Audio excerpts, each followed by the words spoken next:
Hello, this is Kami bringing you one more video on Shaman King Funbari Chronicle. Today I bring you something a little bit different because the game is in a drought. We had a bombardment of banners and events and now all calmed down to a nice slow pace like everyone wants. No 6 units up in the banner because no one ain't got the money for that. Today we will see the result of the game calming down in numbers.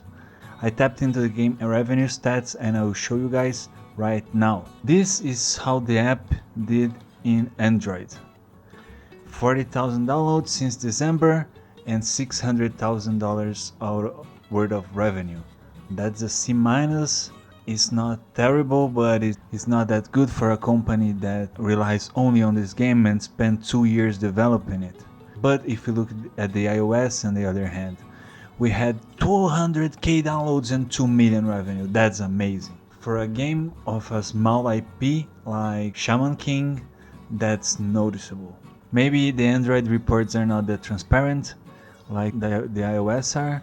Even with the game doing good, like we seen that score of A-, and now I'm just speculating it, but I don't think the developers expected not to be a huge success. And don't get me wrong, it's a success. 2 million revenue worldwide is amazing. If we look at all the games from the Studio Z, we can see that they are relying solo on Shaman King, and this is iOS numbers, by the way. The other game that they released that I can't pronounce the name is inactive right now. Studio Zito is relying solo on Shaman King right now. Let's crunch those numbers. Here for a base of comparison we have Netmarble, and Netmarble is rocking it. 7 Deadly Sins Going Cross did 3 million last month with 70k downloads, and for an old game that's amazing.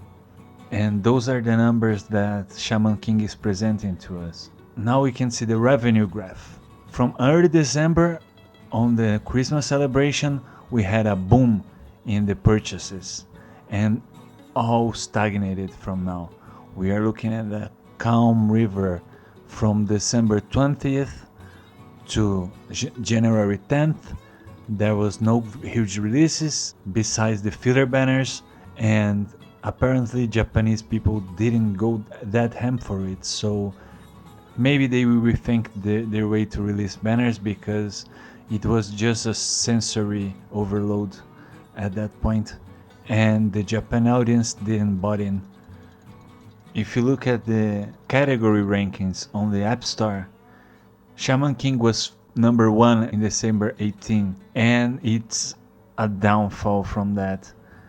We are looking at number 400 right now, and we are not even in the high season of banners releasing. So we went for first to 500, and that's because the game is stagnated. And even in December 22, when we got our Christmas banners, we had another spike to number 1, but the New Year's banners didn't hold up, even though the units are slightly better.